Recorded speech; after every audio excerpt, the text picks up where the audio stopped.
पवित्र तीर्थनाथ तो ज्ञानदाता सुपात्र तयाळ पुण्यराशी नमस्कार माझा श्री ज्ञानेश्वराची पुंडलिक वरदे हरी विठ्ठल श्री गुरु ज्ञानदेव तुकाराम पंढरीनाथ भगवान की माऊली ज्ञानेश्वर महाराज की जगद्गुरु तुकाराम महाराज की संत चंपती महाराज की जय सद्गुरुनाथ भगवान की जय।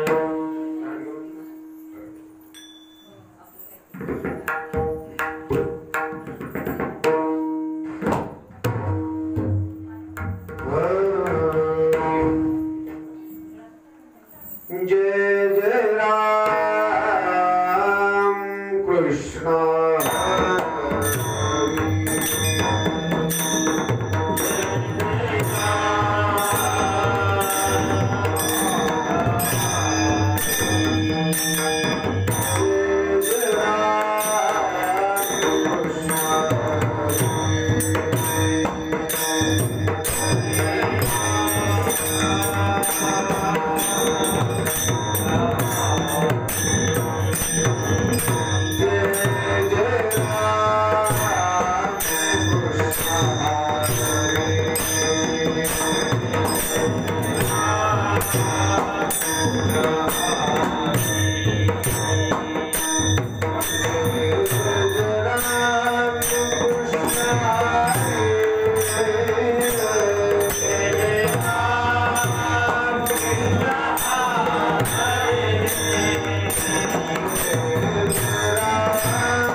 सुंदर के ध्याना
तुका बरे माझेची सर्वात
I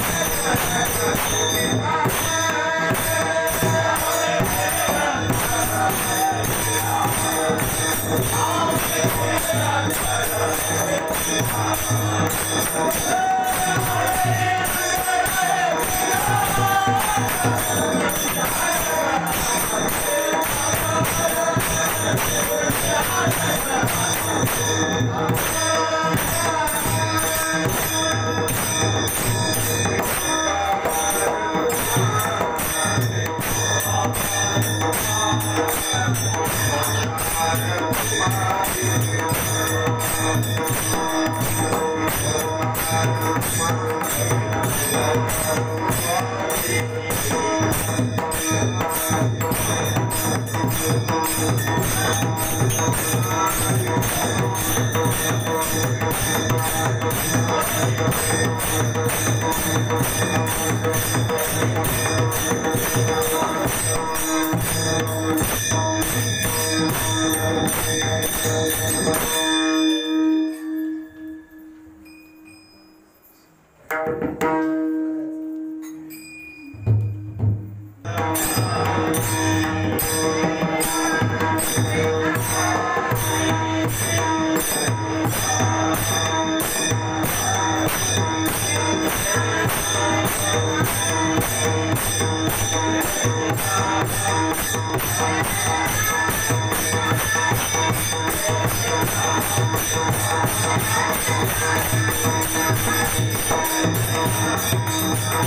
हरि प्राप्ति से उपाय हरि प्राप्ति से उपाय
हरी प्राप्तीसी उपाय धरावे संताचे ते पाय हरी प्राप्तीसी उपाय धरावे संताचे ते पाय तेने साधन साधती तुटती भवाचे बंधने तेने साधन साधती तुटती भवाचे बंधने संताविन प्राप्ती नाही सेवेद देते ग्वाही संताविन प्राप्ती नाही ऐसे वेद देते ग्वाही एका जनार्दनी संत पूर्ण करीती मनोरथ एका जनार्दनी संत पूर्ण करीती मनोरथ विठ्ठल विठ्ठल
ब्रह्मा गुरुर्विष्णु गुरुर्देवो महेश्वरा गुरुर्साक्षात् परब्रह्मा तस्मै श्री गुरवे नमो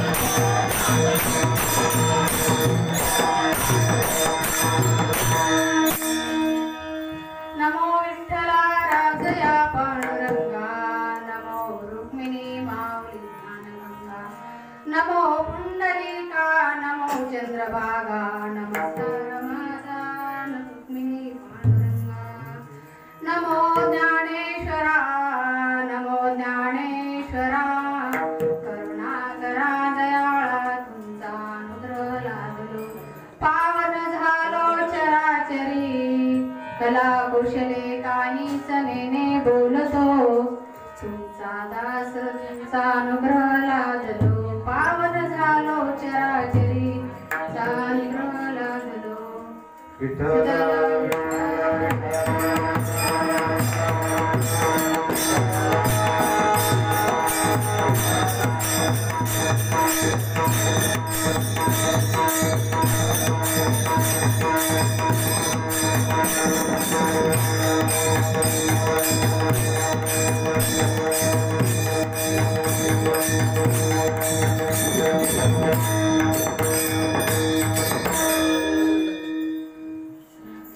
श्री संत एकनाथ महाराजांचा अभंग म्हणण्यापूर्वी आपण थोडासा परिहार देणं आपला गरजेचं आहे.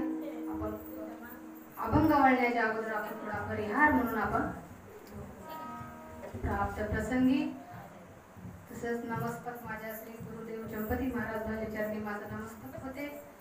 तसेच माझे प्रदंगाचार्य तसेच चाळकरी बंधू व तसेच माझ्या बंधू आणि भगिनी माता आणि पित्याच्या चरणी माझा नमस्तक आहे. हरी प्राप्तीसी उपाय धरावे संताचे ते पाय तेने साधन साधती तुटती भवाचे बंधने तुटती भवाचे बंधने एक संता विना प्राप्ती नाही ऐसे पूर्ण करती ऐसे वेद देते वाही एका जनार्दनी संत पूर्ण करती मनोरथ पूर्ण करती मनोरथ असा 4 चरणाचा अभंग आहे. असे एकनिष्ठ संत नाथ महाराजांचा 4 चरणाचा अभंग आहे. 4 चरणाच्या अभंगाचे सर्वांच्या परिचयांचा सर्वांच्या माहितीचा आहे. हे 4 चरणाच्या अभंगाचा ही सेवा आपल्याकडे आजची आलेली आहे. तसेच दरवर्षी 12-13 वर्षे झाले हा सप्ताह सोहळा होत आहे. या 16 सप्ताहाच्या निमित्ताने ह्याही वर्षी सप्ताह सोहळ्याचा सत्संग होत आहे. तसेच आमचे गुरुबंधू मारतराव महाराज यांच्या पुण्यतिथी निमित्ताने हा सोहळा ठेवण्यात आलेला आहे. आज फार भाग्याचा दिवस आहे. ईश्वर प्राप्तीचा दिवस आहे. त्यांचे संत येती घरा आणि तोच दिवाळी दसरा. तसे आज संत मायबापांना आपल्या सर्वांच्या भेटीगाठी झालेल्या आहेत. आनंदाचा दिवस आहे. आपले गुरुबंधू तसे त्यांच्या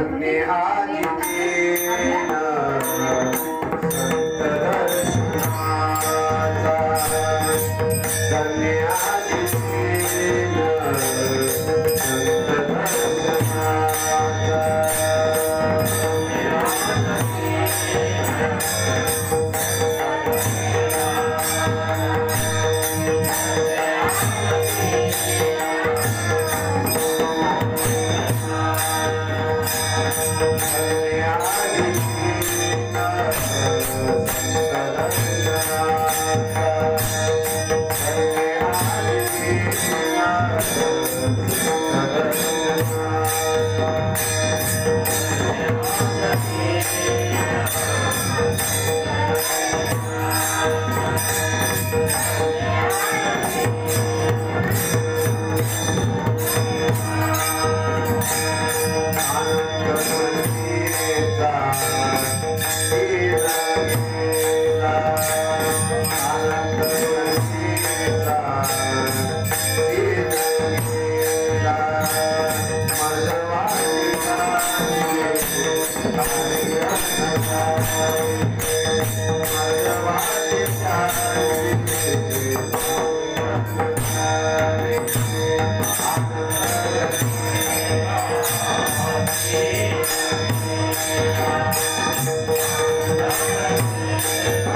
धन्य आज दिन संत दर्शनाचा अनंत जन्मीचा शीन गेला. शीन कसा जातो? हरी प्राप्तीचे उपाय त्याने धरावे ते संताचे. संताची प्राप्ती कशी होती अभंगात सांगितले आहे नाथ महाराजांनी. संताची प्राप्ती धरावे ते संताचे पाये आणि हरी प्राप्तीची उपाय. हरीची प्राप्ती कशी करायची आहे आपल्याला, हरीला कसं गमवायचंय, हरीला कसं धरायचं आहे, असं या अभंगामध्ये संत एकनाथ महाराजांनी आपल्याला उपदेश करून सांगितले. त्याने साधती साधन तुटती भवाचे बंधन, संताविना प्राप्ती नाही, असं या अभंगामध्ये सांगितलेलं आहे संत नाथ महाराजांनी. तसंच आपल्याला हरीची प्राप्ती कशी करायची आहे तसं थोडं आपण दोन ओळीचं थोडं मारुतराव महाराज यांचे थोडं ऐकून घेऊ, 2-4 ओळी.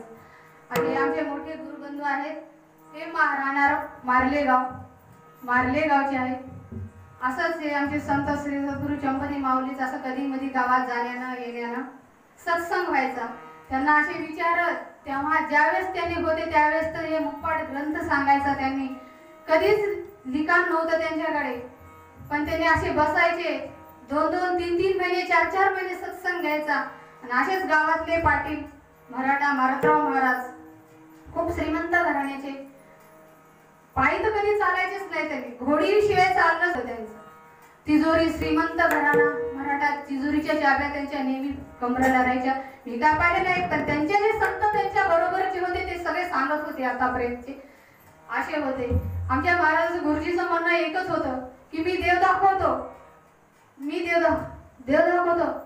हे असंच मराठा माणूस श्रीमंत थोडा देव दाखवतो, कशाचा देव दाखवतो, यांनी कशाचा देव दाखवणार आहे तर असंच मग गमत केली. उगं काहीतरी वाटायचं त्यांना, हे असंच आहे महाराज काहीतरी उगं सांगत बसते माणसं घेऊन सांगत असं वाटायचं त्यांना.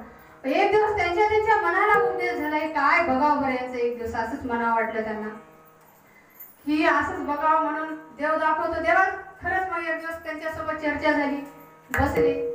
देव दाखवतो. गुरुजी तुम्ही खरं देव दाखवता का? हो देव दाखवतो. कसा दाखवता? आकारातून दाखवता की निराकारातून? तुम्हाला कसं पाहिजे, आकारातून पाहिजे की निराकारातून? तुम्हाला जसा पाहिजे तसा मी देव दाखवतो. मग खरोखरच देव दाखवतो. मग 4 महिन्याचा समाज त्यांनी केला गुरुजी बरोबर. समाज साधे आचरणामधून साधन केलं, जसं गुरुजीने सांगितलं तसं 4 महिन्याचा समाज करून आचरणामध्ये ते ज्ञान आणलं. मला जर देव खरंच दिसला आहे तर मी माझ्या उजव्या हाताचा अंगठा तुम्हाला देतो. मी खरंच देता तुम्ही मला अंगठा? हो खरंच देतो.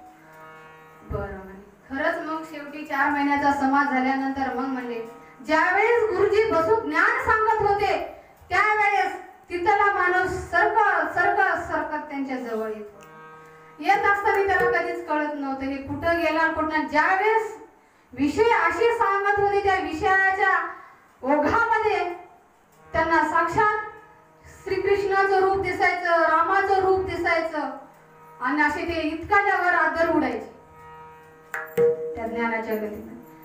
मग ज्यावेळेस समाज झाला, पोथी झाली, पूर्ण ज्ञान ऐकलं त्यावेळेस मारुतराव तुम्ही तर म्हणले होते देव दिसला की नाही तुम्हाला? हो गुरुजी दिसला ना. मग तुम्ही जर अंगठा देतो म्हणली होती आता द्या ना. गुरुजी अंगठाच नाही, माझा एवढा देह तुम्हाला अर्पण स्थापन केलेलं आहे. त्याच ठिकाणी दारातून घरामध्ये अशा चाब्या फेकल्या आणि ज्या वेळेस गुरुजीची आठवण आली त्यावेळेस तेथून विधी अवस्था झाली. त्यांची हातीमधल्या गोष्टी सगळ्या संपून गेल्या आणि बेहातीमधल्या गोष्टी सुरू झाल्या. ते बी बुद्धीपासून नाही हृदयापासून त्यांनी प्रेम केलं भगवंतावर. बुद्धीपासून नाही केलं, हृदयापासून प्रेमाचा कळवळा त्यांना आलेला होता. त्यावेळेस एक दिवस असंच ज्ञानाचा अध्यास लागता लागता तसंच एक दिवस अशी गुरुजीची आठवण झाली. त्यांना रात्र झालेली होती. गुरुजीच्या अवस्थेमध्ये तसं ध्यानामध्ये ज्ञानाच्या भ्रमंतामध्ये त्याने उठले आणि मार्लेगाव मुकामापासून तर चिंचाळा मुकापर्यंत ते चालत गेले. ते बी रातोरात. अंगावर वस्त्र पण त्यांच्या राहिलं नाही. शेती म्हणले नाही, काटे म्हणले नाही, कुपाटी म्हणले नाही, काहीच म्हणले नाही. रातोरात सकाळी 6 वाजता बरोबर त्यांनी जाऊन दाराला ठोकलं. अंगावर वस्त्र नाही, काहीच नाही. गुरुमाय उठल्या. गुरुमाय म्हणल्या, अहो महाराजराव मार्लेगावचे आलेले बघा ना. गुरुजी खरबडून उठले, अंगावरली उपारणी घेतली, त्यांच्या अंगावर झाकली. अशी ही अवस्था झाली पाहिजे असे माझ्या नाथ महाराजांनी धरावे संतांचे ते पाये, हरी प्राप्तीसी उपाये. असं या आचरणामधून संतांची भेट, संतांच्या भेटी झालेली असते, तिथून देवाची प्राप्ती होती. संत दर्शनी आला, संत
शरीर रूपामध्ये भगवंताने असं काय जे साधन करतो म्हणले ते साधन करता येते.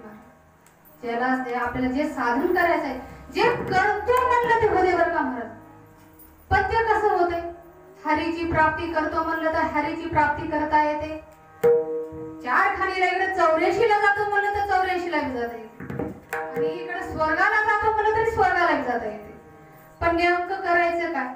भगवंत तर म्हणले हरी प्राप्तीसी उपाय, धरावे संताचे ते पाये. का संताचे का पाय धरायचे? डायरेक्ट होणार नाही का आपल्याला देवाचं दर्शन? देव डायरेक्ट का भेटणार नाही? नाही. धरावे संताचे पाय. संत असं म्हणे की रंजले गांजले मनितोची आपुले, जिथे साधू ओळखावा देव तिथेच जाणावं. जिथं संत आहे तिथं देव आहे. डायरेक्ट देवाची वळण. म्हणूनच म्हणत तुझं आहे तुझं पाशी का जागा? तुझ्या माझी स्वतःची ओळख करण्यासाठी संताचं पाय धरावं लागतं. संतांचं दर्शन घ्यावं लागते, संतांची संगत करावी. संत असे असतात महाराज की प्रेमळ असे असते की सहज गतीने देवापर्यंत नेऊन सोडणारे असतात. संताचे त्यांना काहीच संगती लागत संतांची संगती मानो मार्ग.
असं माझ्या माऊलीने सांगितलेलं आहे की जेवढी किंमत माझ्या एका मानव देह रूपाला किंमत लागली, शरीराला कमाव करायला तेवढी किंमत आली, जेवढं जग निर्माण करायला मेहनत मला तितकीच लागली, तितका मला एक मनुष्याचा देह निर्माण करायला तितकाच वेळ लागलेला आहे.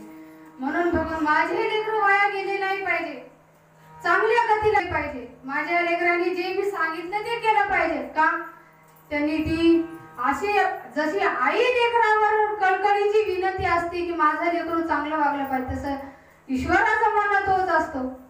माझं लेकरू वाया नाही गेलं, का गेलं नाही पाहिजे, त्यांना हरीची प्राप्ती का झाली पाहिजे एवढं कळकळून काय विनंती.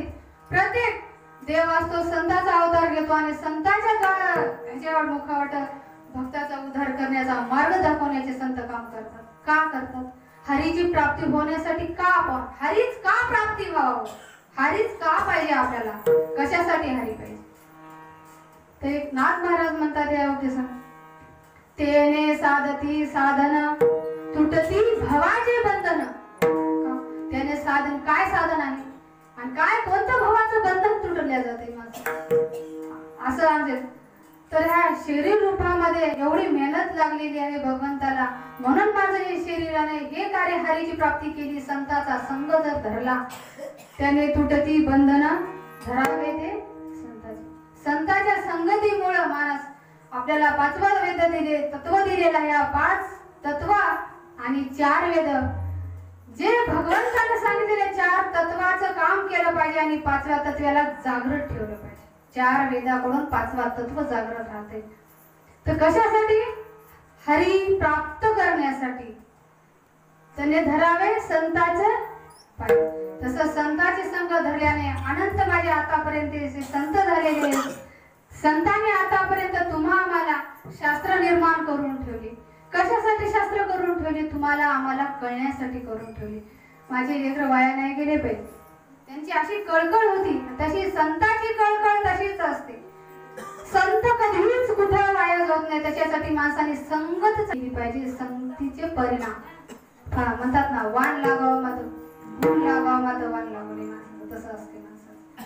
तशी संताची संगत ज्या वेळेस धरली तसं हरीची प्राप्ती व्हायला वेळ लागत नाही. मला किती माणसाला अभिमान येऊ द्या, गर्व येऊ द्या, अहंकार येऊ द्या, तेवढे अहंकार दूर पळून जातात, अभिमान संतांच्या संगतीमधला पळून जाते. अशा प्रकारे माझ्या नाथ महाराजांनी या अभंगामधून सांगितलेलं आहे.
चला म्हणे आता पायी वारीला जावं. ते संत निघाल्याची पायी वारी चढत चढत चढत चढत असा माळ लागला, डोंगर लागला.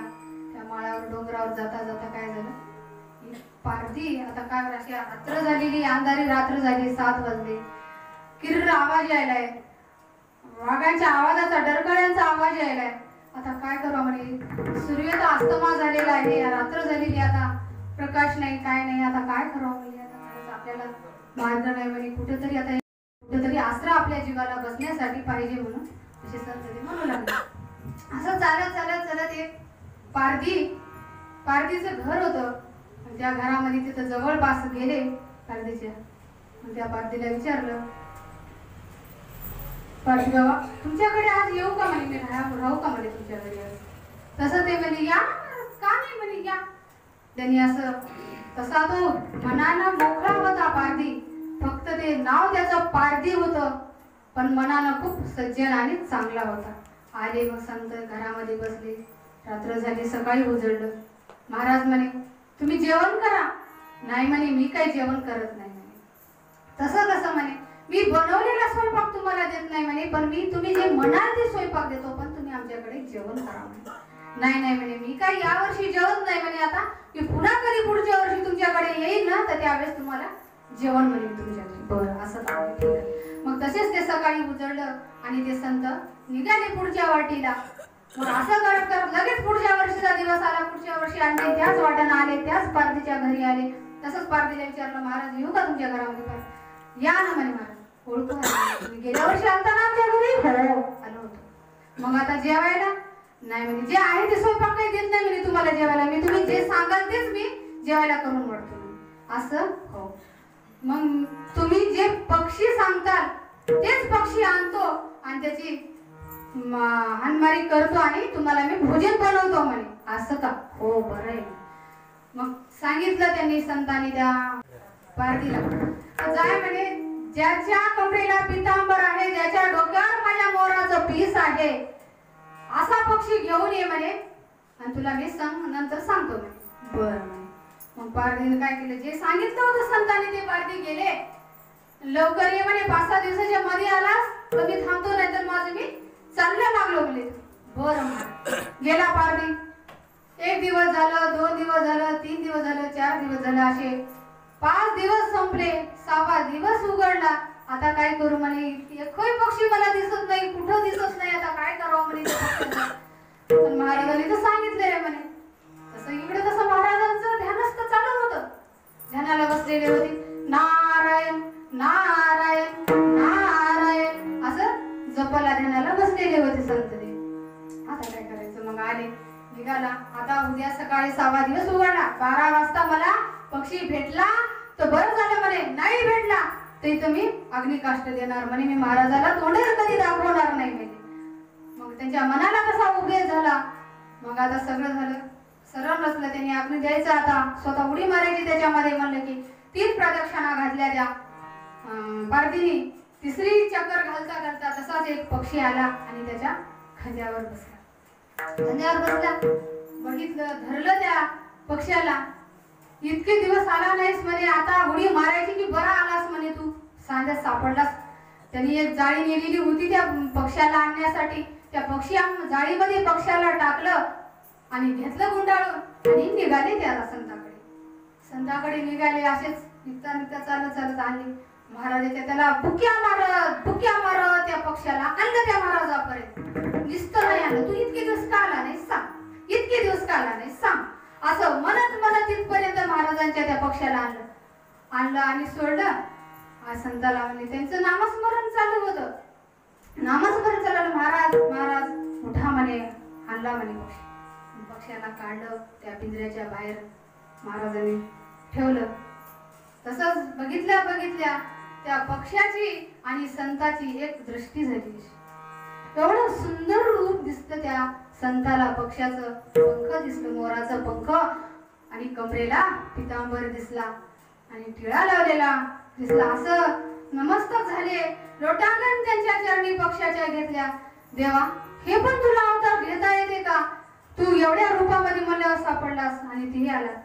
माझा पार्थिव खूप चांगला आहे म्हणे, बरं का, मोकळा आहे म्हणे, त्याचा मनानं तुम्हाला पकड. हे आणलं. त्यांचं काही चुकलं असेल तुम्ही माफी मागतो बरं म्हणे. ते माफी मागतो, काही चुकलं असलं तर मला माफ कर. नुसतं माफ करणार नाही म्हणे, याला मला मारीत मारीत आणले म्हणे, इथून तिथून भुक्या मारत मारत आणले म्हणे. आता काय करावं? म्हणून महाराजांनी माफी मागितली. ज्या वेळेस त्यांनी पक्षाने त्या पांडुरंगाचं रूप धारण केलं तेव्हा संत ते नमस्तक झाले आणि त्या पार्थिचा उद्धार झाला. असं संताची संग धरल्यावर खरंच भगवंताची हरीची प्राप्ती होत असते. महाराज विठ्ठल विठ्ठल.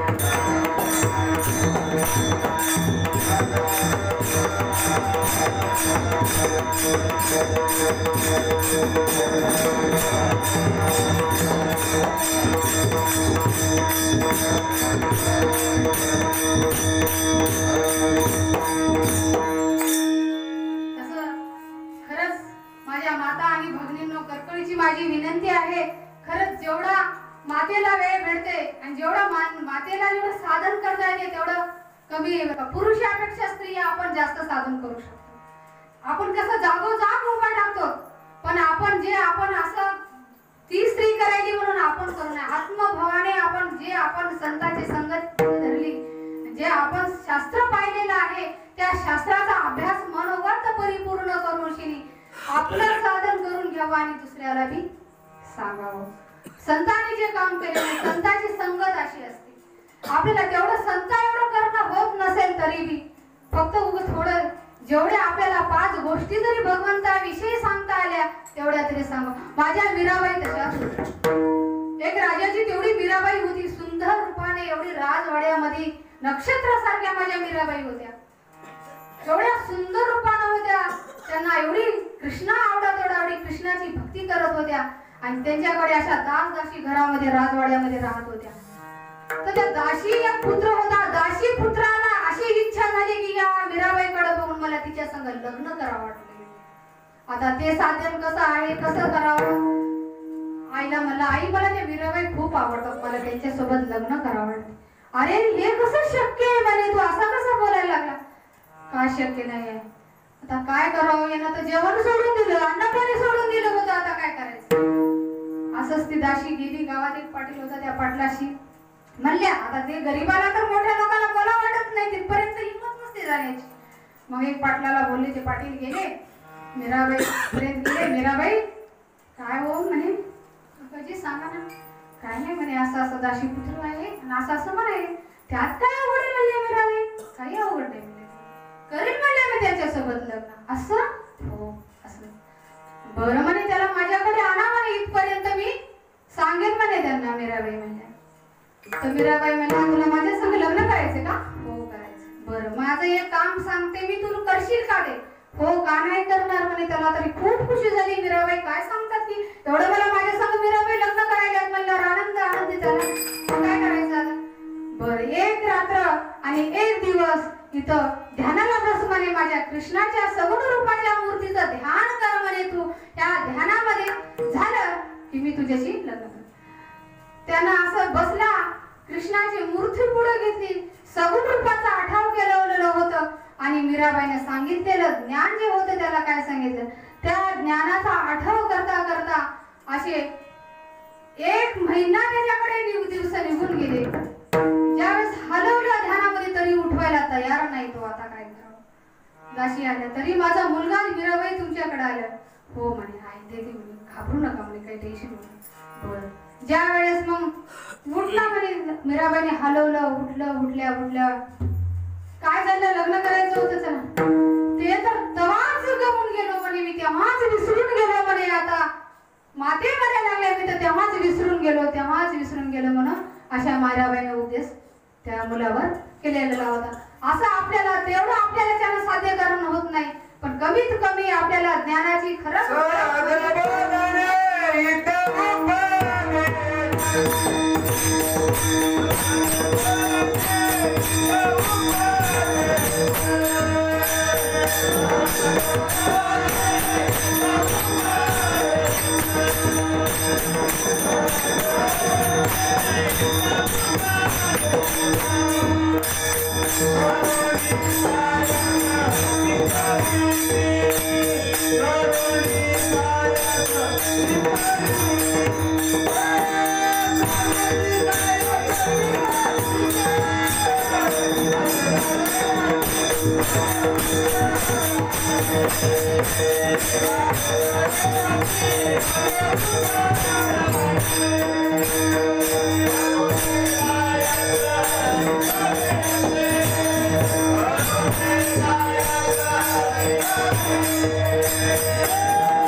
तसं महाराज अशा प्रकारे असा संताचा सहवास लागला इस चरणाचा ध्यास असा हा संताचा सहवास असतो. माझ्या मनात हरीची प्राप्ती अशी करून देतात. हरी प्राप्तीची हरी प्राप्तीची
साधती साधने तुटती भवाचे बंधने. कसं साधन साधते त्याने धरावे संताचे ते पायी. त्याने साधती साधन तुटती भवाचे बंधन. हरीची प्राप्ती झाल्यावर कसं संताचा संन्यास, कसं त्याने साधते साधन तुटते भवाचे बंधन. भवाचं बंधन कसं तुटलेलं आहे मला, त्याने कसं साधन कसं करावं, हे साधन केल्यानंतर भवाचे बंधन कसं तुटले जाते माणसाचं. हे बंधन तुटण्यासाठी, हे साधन सांगण्यासाठी भरपूर आपल्याला भगवंतानं सांगितले. संतांनी शास्त्र तयार करून या शास्त्रातला थोडाफार जरी आपण 510 माऊलीने सांगून टाकलेले 21,600 जपाचं ज्ञान सांगितले, 4 वेदाचं ज्ञान सांगितले, 5 तत्वाचं ज्ञान सांगितलेले आहे. प्रत्येक वेदाने काय काम केलं असं सत्य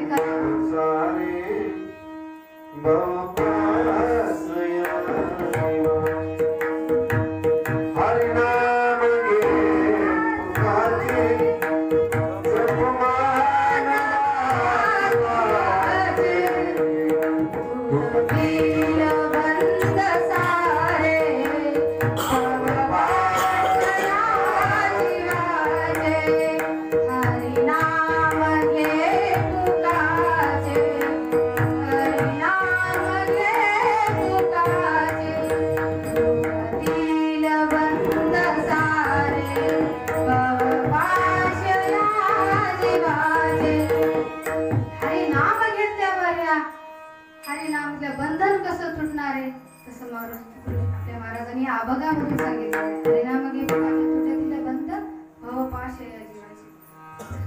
तर हरिपाशा जीवाचं बंधन तुटण्यासाठी तर महाराज सांगितलेलं आपल्या ज्ञानाचे भांडार दिलेले आहे.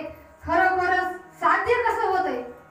ज्यावेळेस शेती करतो, शेती आपल्याकडे येते की आपण शेतीकडे जातो? आपण शेतीकडे जातो. संसार आपल्याकडे येते की आपण संसाराकडे जातो? आपण संसाराकडे. पण भगवंताचं काम तसं नाही माऊली संताचं. आपण ज्या ठिकाणी आहे त्या जागी नाही कुठं आपल्याला जाणं झालं मंदिरात तरी आपल्या घरा बसून आपल्या अंतर्नामामध्ये हृदयापासून भगवंतावर जे प्रेम करतो त्या प्रेमाचा सागर, दयाचा सागर, मायेचा सागर ज्यावेळेस हृदयामध्ये साठवलेला तशा माझ्या जनाबाईमध्ये हृदय बंदी खाना केला आता विठ्ठल कोंडीला. कसा हृदय बंदी खाना केला आणि तसा विठ्ठलाला कसं कोंडलेलं आहे आणि त्यांचे विठ्ठलाला कोंडले म्हणून त्यांचे सगळे बंधन तुटले गेले. तसं हृदय बंदी खाना केला आता विठ्ठल कोंडीला. ओम सोम शब्दाचा मारा केला विठ्ठल काकुळ दिला. विठ्ठल कुठं आला? जनाबाई. का आला?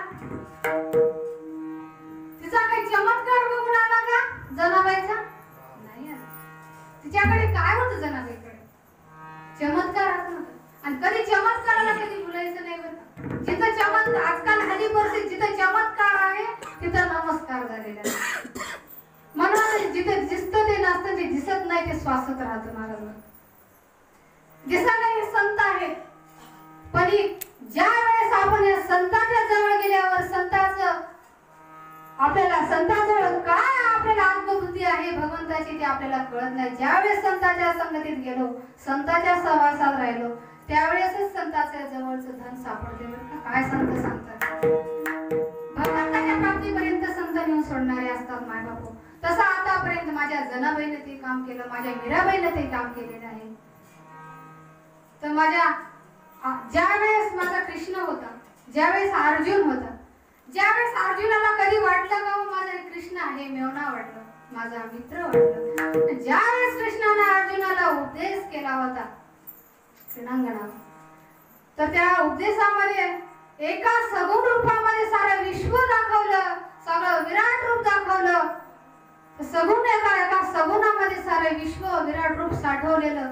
त्याला विश्व विराट रूपाची ओळख करून दिसण्याच्या अगोदर त्याला माझे सखी दिसत होते, माझे बहीण भाऊ सगळे नाती होते. ज्यावेळेस अर्जुनाला उपदेश कृष्णाचा झाला तेव्हापासून इथं माझं कोणी नाही, आता माझा सखा तो एक पांडुरंगा हेच देवा असं अर्जुनाने म्हणलं. तसं या आपल्याला तसे झालेले असेल. प्रत्येकाला आपल्याला खरोखरच ईश्वराची प्राप्ती व्हायची असेल तर प्रत्येक आपल्याला शास्त्राच्या मध्ये खोलवर जावं लागेल. आदर ज्ञानानं काही सापडणार नाही. खरं देव पाहिजे असेल, खरंच आपल्याला देव आपल्या जवळ यावा असं वाटत असेल तर कधी सोडायचं नाही.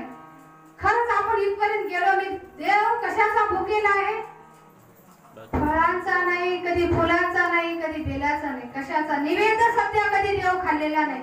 फक्त भावाचा भुकेलेला देव आहे. त्याला फक्त भाव लागतो, बाकी काही लागत नाही. ते काहीच नको म्हणजे मला कधी तुम्ही ठेवलं तरी ते कधी खात. जे आपण जे खात नाही त्याला बरोबर तोंडात कुचू कुचू घालतो, खात नाही तरी त्याच्या तोंडामध्ये टाकतो. आणि जे खाते त्याला कधीच देत नाही. त्याच्यासाठी कधी आपण वेळ काढत नाही भगवंतासाठी. कधी संतांच्या समाज राहत नाही, संतांसोबत कधी चर्चा करत नाही. करायला पाहिजे. कशासाठी भगवंताने एवढे भांडवल करून ठेवले? साधू संतांनी सगळ्याला आपल्यासाठी करून ठेवले. संत इतकं साधे आपल्याला होते का? होत नाही. संत कोटावर होते. संसारी असावे, आसुनी नसावे असे संत. उल्हासी असावे भक्तीसाठी.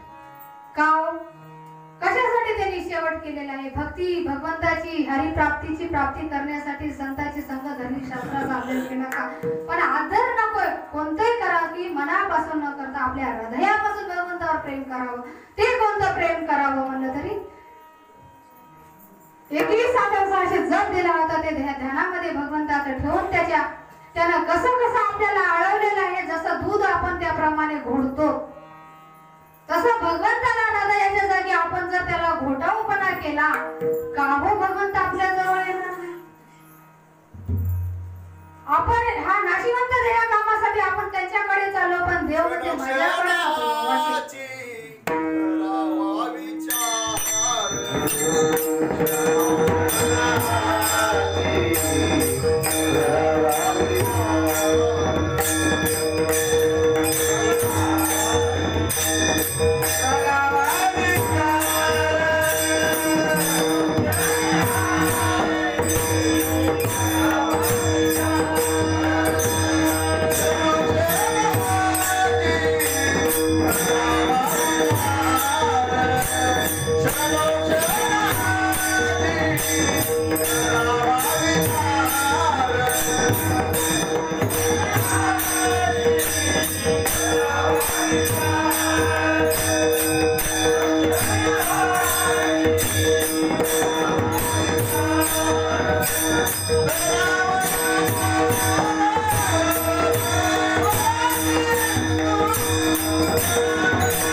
करावा विचार नाशिवंत देह जाणार सगळं. नाशिवंत देह आपलं सगळं जाणार आहे, पण त्याला कसं जाऊ द्यायचंय ही माऊली आपल्या हातामध्ये असते. नाशिवंत देह तर जाणार आहे सगळं, पण ते जावावं कसा आणि गेलं म्हणजे आपल्याकडे ते भगवंताने आपल्याला दिलेली ती चावी. कशाची चावी दिली आहे? कसं जायचंय ते चावी कुलूप खोललं पाहिजे, आपलं हृदयाचं कुलूप खोललं पाहिजे बरं. ते कशा प्रकारे कुलूप काढायचे आणि ती चावी खोलून कसं जायचं आपल्या त्याच्यात. तसं माझ्या जनाबाईने मीराबाईचेच केले. आठवीत तुझे नाव सुखी झाला जीव, आठवीत तुझे नाव सुखी झाला जीव, तुझे नाव सुखी झाला जीव,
आठवीत तुझे नाव सुखी झाला जीव, सुखी होते.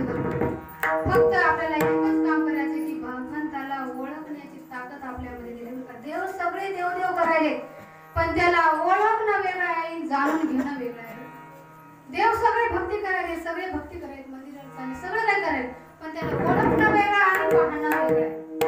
देव मंदिरात गेला की बरोबर दिसायला, पण त्यांच्या अंतर्नामामधला देव खरोखरच कसा आहे.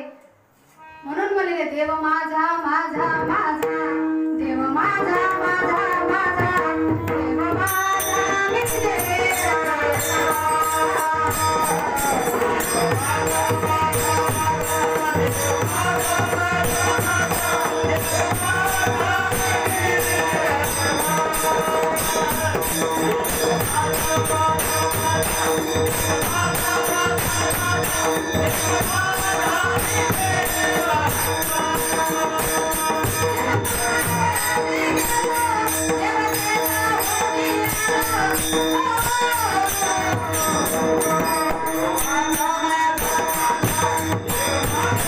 Thank you.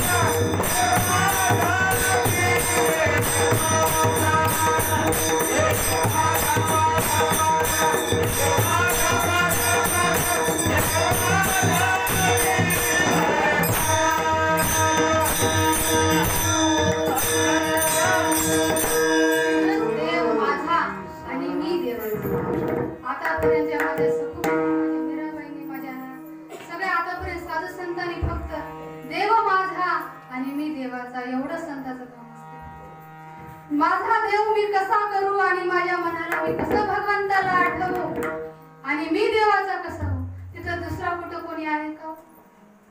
तसं माझ्या माऊलीने सांगितलेलं आहे. ज्या वेळेस आपल्याला 9 महिने 9 दिवस मातेने पोटामध्ये गर्भावस्थेमध्ये राहिलेले आहे, त्या ठिकाणी काय राहतो? फक्त तो आणि देव दोघांचं काम चालू असते.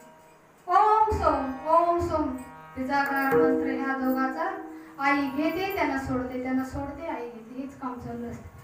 9 महिने 9 दिवस भगवंताचा रूप त्याच्या समोर असतो. ते मातेच्या उदरातून बाहेर पडल्या केव्हा केव्हा तो म्हणू लागतो, तेव्हा त्याचं देवाचं स्वरूप त्याच्या पुढे असतो.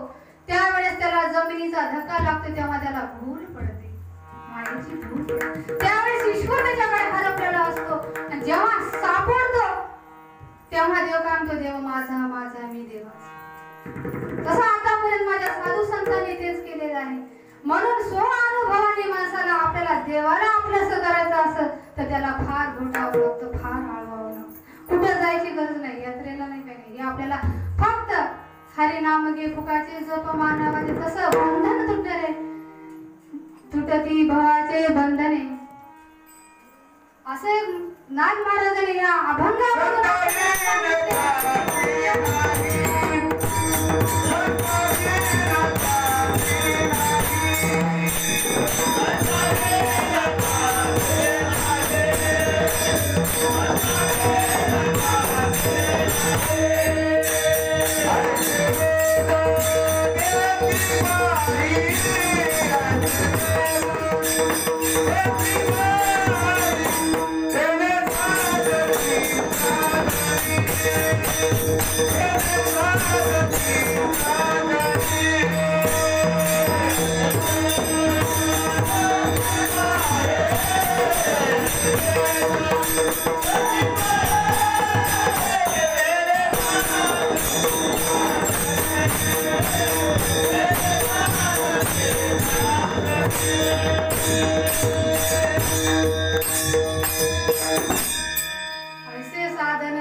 साधने असं साध्य माणसाला झालं पाहिजे. ज्यावेळेस भगवंताची ओळख येते तसे साधन करता आलं पाहिजे माणसाला.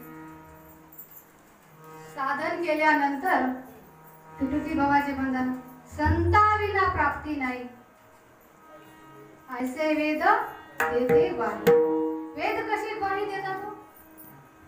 आपण सहज बोलताना बोलतो, अरे निदान जगाची नाही तर नाही, मनाची तरी लाज राहू दे असं म्हणतो सहज भाषेमध्ये.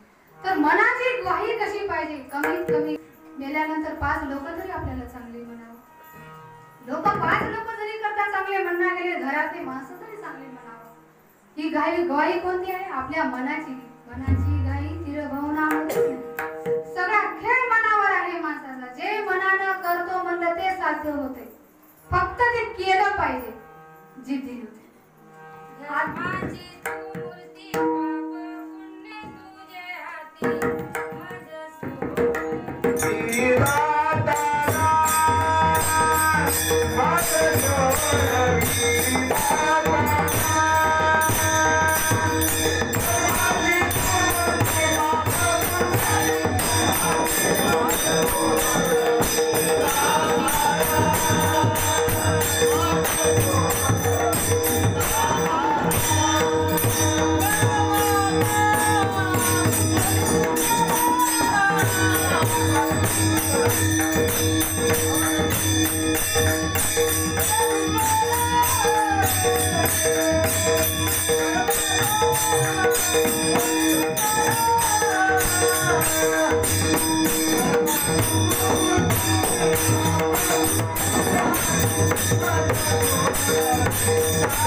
वेदाची ग्वाही झाली पाहिजे. ते केव्हा होते? गवाही ज्ञानेश्वर महाराजांनी कितीदा भिंत चालवली हो? कितीदा भिंत चालवली? रेड्यामुखी किती वेळ बोलवले हो? कितीदा? फक्त एक. तसं आपले 4 वेद आहेत गवाही देण्यासाठी, ती कितीदा असते? देवाची या द्वारी उभा क्षण भरी तेने मुक्तीचारी शरीरा. चार मुक्ती आहे ते कशा साध्य करायचे आपल्याला.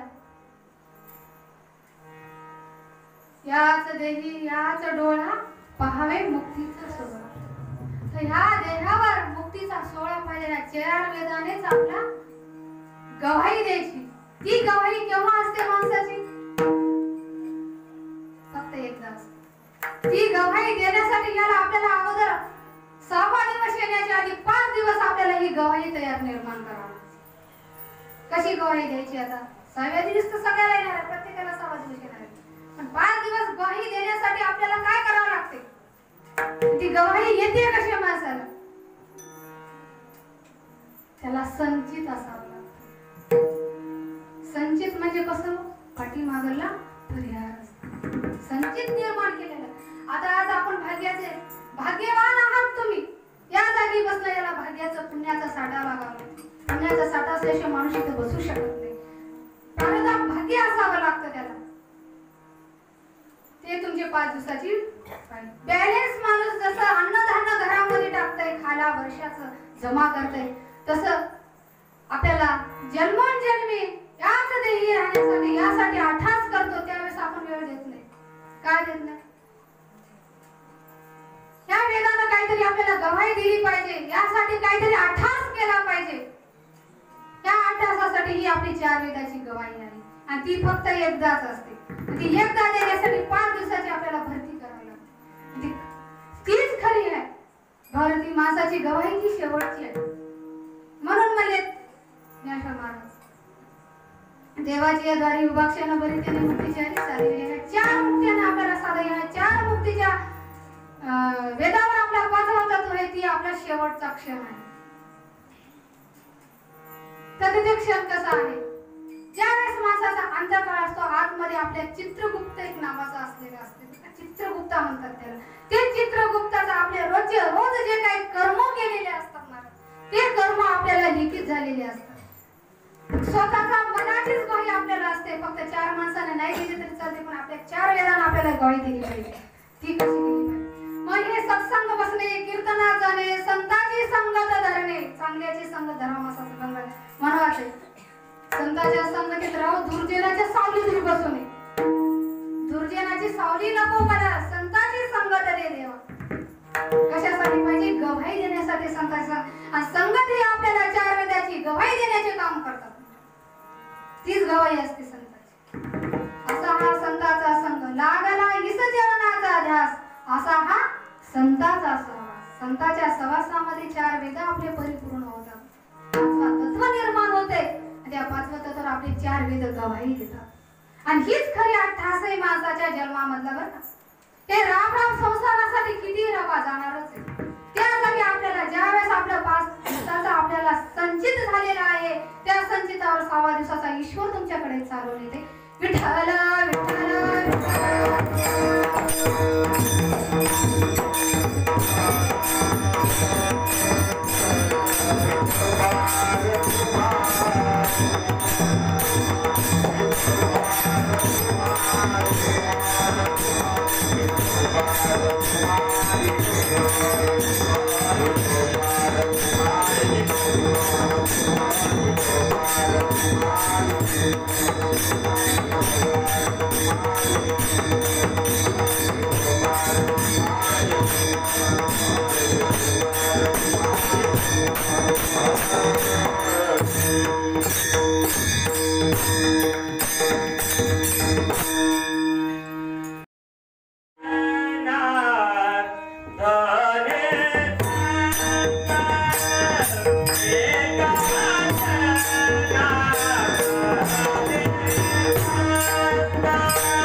देव किती आहे जगामध्ये? देवाचे अवतार किती? अनंत अवतार आहे. देव एकच आहे पण अवतार अनंत आहे. अनंत अवतार आहे. आपण एकाच माय बाबाच्या पोटातून जन्म घेतो पण सगळे सारखे राहतात का? आपल्या बोटाचे हाताचे बोट पण सारखे नाही. एका माय बाबाच्या पोटी जन्म घेतो पण ते पण सारखे नाही. ईश्वर एकच आहे पण त्याचे अवतार अनेक आहेत. पण प्रत्येक अवतारामध्ये भगवंताने कार्य काय केलेलं आहे? एकच काम केलेलं आहे प्रत्येक अवतारामध्ये. भक्ताचा उद्धार, दुष्टांचा संहार. भक्ताचा उद्धार, दुष्टांचा संहार. भगवंताचं कार्य ते जास्त काम आहे पण देवाच्या मागे एकच काम आहे. म्हणून म्हणतो त्याला काय काम आहे? आपल्याला भरपूर काम आहे पण देवानं तसं नाही केलं. भक्ताचा उद्धार केला, दुष्टांचा संहार केलेला आहे भगवंतानं. पण देवानं प्रत्येक अवतारामध्ये एकच काम केलेलं आहे. तुम्ही कोणत्याही अवतारामध्ये ज्यानं आपण आपल्या उद्धार केला, ज्या सगुण रूपानं आपला उद्धार केलेला आहे, ज्याने आपल्या मनाचं पूर्ण वध केलेला आहे, एका जनार्दनी संत आपण त्याला ठरवायचा. कसा असं एका जनार्दनी संत पूर्ण करीती मनोगत. एका जनार्दनी संत कसा ठरवावा माणसाने? ज्या सगुण रूपानं आपला ज्याचा उद्धार आपला झालेला आहे ते ना आपल्याला धरा. एका जनार्दनी संत पूर्ण करीती मनोगत. तसं मनोगत आपण एक केलं पाहिजे मात्रांनो. आणि त्यानं खरंच एका दृष्टीने एका संकल्पाने असं मनाची पूर्ण गती केली पाहिजे. पण देवाचं काम आहे. तुम्ही कोणत्याही देव, महादेवाची करा, मारुतीची करा, विठ्ठलाची कोणती करा, पण देवाचं काम एकच आहे. पण असं करा की आदरंडी देवदेव कधीच करू नये. आदरंडी देवदेव करण्यात तुम्हाला त्याचं फळ काहीच भेटणार नाही. ती सगळी आईकडची भक्ती झाली. जायचं भक्ती करा, खरंच त्याच्या हृदयाच्या कळवळापासून त्याला तुम्ही धरा. त्याचं काय तुम्हाला खरं त्याचं पाहायचं असेल तर देवाचं ना. म्हणून मला या अभंगामध्ये नाथ महाराज म्हणले त्याने साधती साधन तुटती भवाचे बंधन तुटते. खरं कसं तुटते? संत धरा तुम्ही आणि पूर्ण मनाची गत करा. कशी संत येत नाही, खरोखर मी माझ्या अनुभवानं सांगते, नाव घेता त्यांना हजर नाही झाला तर मग मला, पण मनाची तशी तयारी पाहिजे, त्याला आपण तसं धरलं पाहिजे. पण देव सगळा येतं, तुम्ही कोणताही देव करा, देवाकडे कार्य एकच आहे. त्यांना हजार बरोबर तुम्हाला नाव घेता त्यांना हजर होते की नाही पहा. आणि छोट्या छोट्या अनुभवापासून माणसाला अनुभव येईल बरं का. मला तर काहीच अनुभव नव्हता भगवंता. ज्या वेळेस इकडे आले तेव्हा मला वाटत होतं हे काय लावले की या लोकांनी देव देव देव, घरात सगळे देव देव करतात, ग्रंथ वाचतात, पोथी वाचतात, काय की काय नाही ते काहीच त्याचं कळत नव्हतं, समजत नव्हतं. ज्या वेळेस खरंच संतांच्या सहवासाने असा उपदेश होत आहे, ज्यावेळेस आमच्या घरी आमची भाई यांचा एक मोठा भाऊ आलेला होता, आम्ही जेवण वगैरे खाऊ खेळली. इथंच ते रामराव दादा आहेत, ते रामराव दादा आणि आमचे भाऊजी घरी आलेले होते. त्यावेळेस आमच्या घरी आली, प्रार्थना वगैरे आम्ही केलो. 8 वाजता बोलत बसलो, सगळ्यांना झोपी लागल्या होत्या. तिथंच बसून पलंगावर आणि मी इथंच खाली बसलो. कमीत कमी आम्हाला या देवाच्या ईश्वराच्या चिंतनाबद्दल 2:30 वाजले होते दोघांनाच बोलायला. त्यांना प्रश्न करते मी उत्तर करते, त्यांना प्रश्न करते मी उत्तर. असं कसं झालं? 2:30 वाजले. ज्या वेळेस उठले सगळेजण म्हणले, अरे तुम्ही आज झोपले नाही का, बसूनच आहे, झोपा आता, 2:30 वाजले. म्हणजे किती वेळ बोलत बसणार. आम्हाला त्या ईश्वराच्या चर्चेमध्ये वेळेचं काही बंधन कळालंच नाही. असं हृदयापासून भगवंताची तळमळीने आठवण केली तर तुम्हाला छोटे मोठे अनुभव असे येतात. खरंच ईश्वराबद्दल असा पावला पावलाला भगवंत पाठतो, पावला पावला. फक्त एका जनार्दनी संत पूर्ण करीती मनोगत, हे आधार धरला पाहिजे बरं का माऊलीने. खरंच मी सांगायचे तुम्हाला, मला एवढा अनुभव भगवंताचा आलेला आहे की नाही. दिसायला साधा दिसते त्यानं, पण फार महान आहे, फार महान आहे. किती असं माझी तुमची जरी करता ओळख नसेल, मी माझ्या मनामध्ये थोडंसं चिंतन केलं ना, मला फलाण्याच्या ताईला भेटायचं रे देव, आणि लेकराला जर पाठवलं तर बरोबर ती बाई स्वतःहून येऊन म्हणेल की ताई तुम्ही मला बोलवले होते. पण असे अनुभव भरपूर वेळा झाले बरं का, भरपूर वेळा अनुभव झाले. असे झोपलेले होते जागृत अवस्थेमध्ये, मला असं झोपले होते ज्यावेळेस चिंतन करत होतं. देव तर साक्षात, मी देव कधी आहे म्हणून म्हणतच नाही. देव कोणाचं तरी रूप धारण करायला म्हणून तुम्हाला भेटल, पण ओळखण्याची शक्ती आपल्याकडे पाहिजे. जसं तुकाराम महाराजाला झालेलं होतं, कीर्तन करत होते, सगळी सभा मंडळी बसलेली होती, सगळे लोक एक, फक्त सगळी मंडळी उठून गेली आणि एकच मावलं राहिली, संत राहिला. त्याचं घोंगडं त्याच्या पायाखाली राहिलेलं होतं तुकाराम महाराजांचं. ते म्हणजे सगळेच गेली आणि एकच राहिले. कशासाठी राहिले तर घोंगडीसाठी राहिलेले होते. असं त्याने उडी मारली विठ्ठलानं, अवतार बेरूप घेतलं त्या पांडुरंगाने. त्या अवताराला काय म्हणले त्यांनी तुकाराम महाराज, देवा तुला हे बी रूप एवढं सुंदर घेता येते, बेरूपाला देवरूप केलं. तसं आपल्याला कोणताही आपण देवदेव जर करता केला काही वाईट नाही, पण फक्त एवढंच केलं पाहिजे की हृदयापासून त्याची आठवण केली पाहिजे. नाही त्यांना पावलाला मग आलं, जागृत अवस्थेत झोपले होते ज्यावेळेस, फक्त मला असा ध्यास लागलेला होता की भगवंताचं फक्त मला भेटायचं, मला फक्त भेटायचं, देवा मला फक्त भेट, तू दुसरं काय करू नको. अशी आठवण यायची त्याला, असं कधीतरी कळवळून धरू काय, कधीतरी भेटू काय, असं वाटत होतं कधी. म्हणून ज्यावेळेस जागृत अवस्थेत होते त्यावेळेस माऊली घरामध्ये आले. संतांचं काम काय असते, देवाचं घाण जागा स्वच्छ करण्याचं काम त्यांचं असते. पण त्यांनी आल्या मी सासूबाईला म्हणलं की आहो सासूबाई कुठं बिनओळखीचं माणूस आपल्या घरामध्ये शिरलं. ज्यावेळेस मी त्यांच्या पाठीमागे गेले त्यावेळेस त्यांनी असे एक म्हातारं रूम घेतला आणि एवढाले माझे गळ्यात माळ घेतली, अष्टगण टिळा लावलेला होता आणि बघितले आणि बसले. मला तर नावही माहित नव्हतं, गावही माहित नव्हतं त्यांचं काय. तर मी म्हणलं कोण आहेस तू म्हातारडा, म्हणलं तर म्हणाले बरोबर मी पिरागोड आहे. महाराज पिरागोड नावाचे त्यांचे एक शिष्य होते बरं ना, गुरुजी नंदगाव, खूप चांगले सखा म्हणत होते त्यांना. ते सखा माझा सखा, जसा अर्जुनाचा आणि कृष्णाची तशी. तर मी ते रूप आले म्हणजे लगेच आले की साक्षात जे मी रूप बघलेलं होतं सगुणाचं, ते सगुणाचं रूप त्यांनी धारण केलं आणि फक्त चरणाला स्पर्श केले की साक्षात माझ्या डोक्याला हात फिरवला. असा त्यांना पावलाला दयाचा सागर आहे, प्रेमाचा सागर आहे, विश्वाचा मालक आहे. तो विश्वाचा मालक आपल्याला भेटायला येतो. मग त्यामध्ये आपल्यामध्ये शक्ती कमी असेल का? फक्त एका जनार्दनी संत पूर्ण करीती म्हणून ज्ञानेश्वर Thank you.